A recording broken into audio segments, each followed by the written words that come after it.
کہ آج 40 اشخاص آپ کے قتل کے ارادے سے آئے تھے اور آپ ہوشیار رہیے گا بلکہ اس شہر سے ہی چلے جائیے۔ حضرت ادریس علیہ السلام اسی روز اپنے اصحاب کو لے کر شہر سے باہر نکل گئے۔ صبح کو خدا سے دعا کی کہ پالنے والے، تو نے مجھے اس ظالم کے پاس بھیجا، میں نے تیرا پیغام اس کو پہنچایا، اس نے مجھے قتل کی دھمکی دی اور اب مجھے مار ڈالنے کے در پے ہے۔ خدا نے وہی فرمائی کہ تم اس سے علیحدہ رہو، مجھے اس کے ساتھ چھوڑ دو، مجھے اپنی عزت کی قسم ہے کہ میں اپنا حکم اس پر جاری کروں گا اور تمہاری بات اور اپنی رسالت سچ کر دکھاؤں گا۔ ادریس علیہ السلام نے عرض کی، پالنے والے، میری ایک حاجت ہے۔ خدا نے فرمایا، بیان کرو، میں تمہاری حاجت بر لاؤں گا۔ عرض کی، جب تک میں نہ عرض کروں ان پر بارش نہ ہو۔ خدا نے فرمایا، اے ادریس علیہ السلام، ان کے شہر تباہ ہو جائیں گے اور لوگ بھوکے مر جائیں گے۔ ادریس علیہ السلام نے کہا، جو کچھ ہو میری تو یہی التجا ہے۔ خدا نے فرمایا، اچھا، منظور ہے، جب تک تم دعا نہ کرو گے ان کے لیے بارش نہ ہوگی، اور میں سب سے زیادہ اپنے عہد کو پورا کرنے کا سزاوار ہوں۔ یہ سن کر ادریس علیہ السلام نے اپنے اصحاب کو آگاہ کیا اس سے کہ جو کچھ خدا سے دعا کی تھی اور جو کچھ جواب ملا تھا، اور فرمایا، اے میرے دوستو، اس شہر سے دوسرے شہروں میں چلے جاؤ۔ وہ 20 اشخاص تھے، سب دوسرے شہروں میں متفرق ہو گئے، اور تمام شہروں میں یہ مشہور ہو گیا کہ ادریس علیہ السلام نے خدا سے ایسی دعا کی ہے۔ ادریس علیہ السلام خود بھی ایک بلند پہاڑ کے غار میں جا کر پوشیدہ ہو گئے۔ خدا نے ایک فرشتہ کو ان پر موکل فرمایا جو روزانہ شام کو ان کے پاس کھانا لایا کرے۔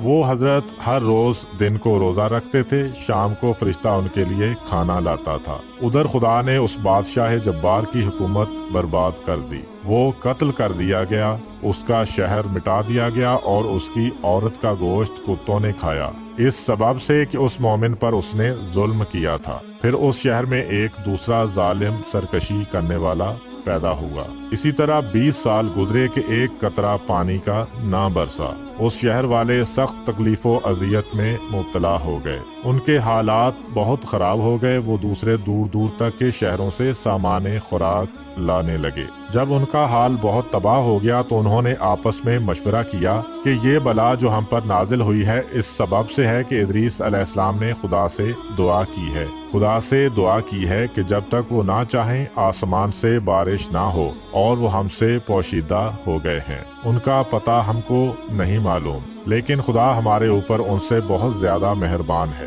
لہٰذا ہم کو چاہیے کہ خدا کی بارگاہ میں توبہ کریں کہ اس شہر اور اس کے گرد و نواح میں پانی برسائے۔ غرض کہ انہوں نے موٹے کپڑے پہنے اور اپنے سروں پر خاک ڈالی، اور خاک پر کھڑے ہو کر خدا کی بارگاہ میں گریہ و زاری اور توبہ و استغفار کرنے لگے۔ خدا کو ان پر رحم آیا اور ادریس علیہ السلام پر وحی فرمائی کہ تمہارے شہر والے مجھ سے توبہ و استغفار اور فریاد و زارسی کر رہے ہیں، اور میں خدائے رحمان و رحیم اور توبہ کا قبول کرنے والا ہوں، گناہوں کو معاف کر دیتا ہوں۔ میں نے ان پر رحم کیا اور ان کے بارش کے سوال کو پورا کرنے میں کوئی امر مجھے مانے نہیں ہے، مگر یہ کہ تم نے مجھ سے سوال کیا تھا کہ جب تک تم دعا نہ کرو بارش نہ کروں گا، لہٰذا اے ادریس علیہ السلام مجھ سے طلب کرو تاکہ میں ان پر بارش بھیجوں۔ ادریس علیہ السلام نے عرض کی، نہیں پالنے والے، میں تو نہیں سوال کرتا۔ پھر وہی ہوئی کہ بارش کی دعا کرو۔ ادریس علیہ السلام نے پھر انکار کیا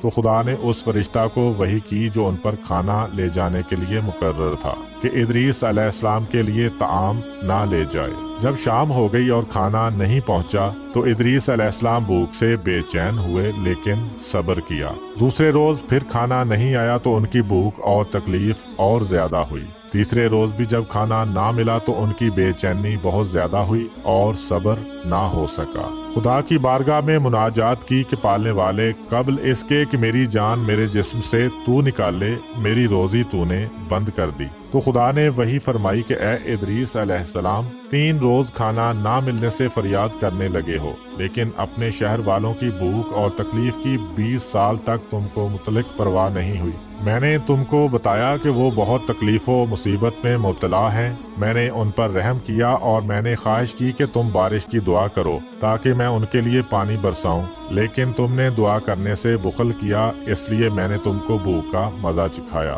جس سے تم کو صبر نہ ہو سکا۔ اور فریاد کرنے لگے، اب اس غار سے باہر نکلو اور اپنی روزی تلاش کرو، میں نے تم کو تمہارے حال پر چھوڑ دیا ہے کہ خود اپنی روزی کی فکر کرو۔ یہ سن کر حضرت ادریس علیہ السلام پہاڑ سے نیچے آئے تاکہ کہیں سے کچھ کھانے کو ملے اور بھوک کی تکلیف دور ہو۔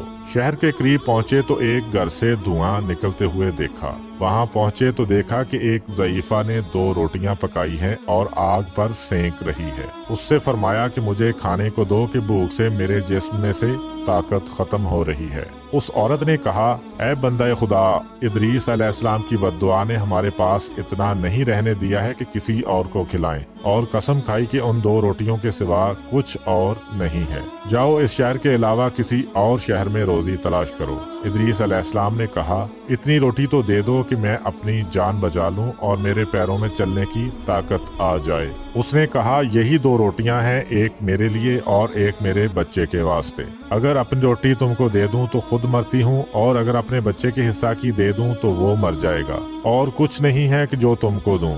ادریس علیہ السلام نے کہا، تمہارا لڑکا چھوٹا ہے، اس کے لیے آدھی روٹی کافی ہوگی، آدھی میرے واسطے کافی ہے، جس کے سبب زندہ رہ پاؤں گا۔ عورت نے اپنے حصہ کی روٹی کھا لی اور دوسری روٹی ادریس علیہ السلام اور لڑکے میں تقسیم کر دی۔ لڑکے نے جب دیکھا کہ ادریس علیہ السلام اس کے حصہ کی روٹی میں سے کھا رہے ہیں تو رونے لگا اور اس قدر مضطرب ہوا کہ مر گیا۔ عورت بولی کہ اے شخص، تو نے میرے بیٹے کو مار ڈالا۔ حضرت ادریس علیہ السلام نے فرمایا، گھبرا مت، میں اس کو خدا کے حکم سے زندہ کیے دیتا ہوں۔ یہ کہہ کر لڑکے کے دونوں بازو اپنے دونوں ہاتھوں سے پکڑ کر بولے کہ اے روح جو اس فرزند کے جسم سے نکل چکی ہے، بحکم خدا پھر اس کے بدن میں واپس آ جا، میں ادریس علیہ السلام ہوں، خدا کا پیغمبر۔ وہ لڑکا فوراً زندہ ہو گیا۔ عورت نے جو یہ دیکھا بولی، میں گواہی دیتی ہوں کہ آپ ادریس پیغمبر علیہ السلام ہیں، اور باہر نکل کر شور مچانے لگی کہ شہر والوں مبارک ہو اور تکلیف و مصیبت سے نجات کی خوشخبری ہو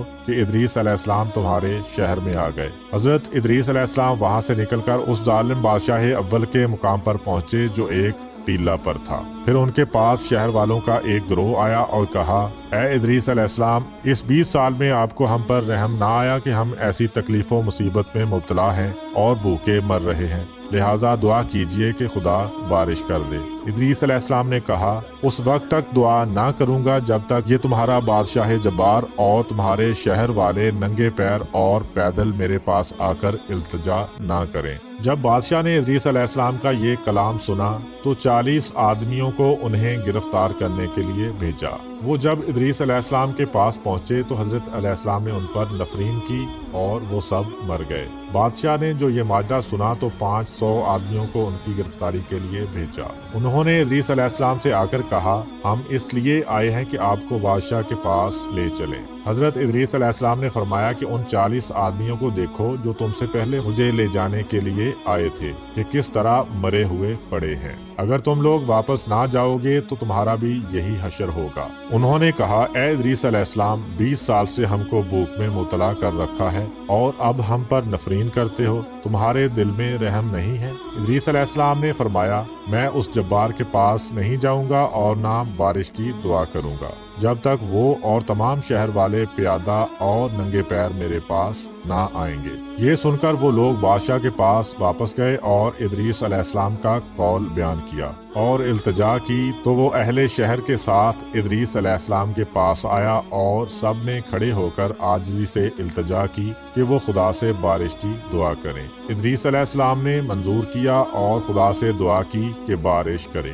اسی وقت آسمان پر ابر آیا، بجلی چمکنے لگی اور بادل گرجنے لگے اور بارش شروع ہو گئی، اور اس حد تک پانی برسا کہ ان کو غرق ہونے کا گمان ہوا، اور جلد وہ سب اپنے اپنے گھروں کو واپس چلے گئے۔ امید کرتا ہوں کہ آپ کو آج کی ویڈیو اچھی لگی ہوگی۔ اگر آپ کو ہماری ویڈیو اچھی لگی ہے تو ویڈیو کو لائک کریں اور اپنے دوستوں کے ساتھ شیئر بھی کریں۔ ملتے ہیں اسی طرح کی ایک اور اسلامک اور معلوماتی ویڈیو کے ساتھ، تب تک کے لیے اللہ حافظ۔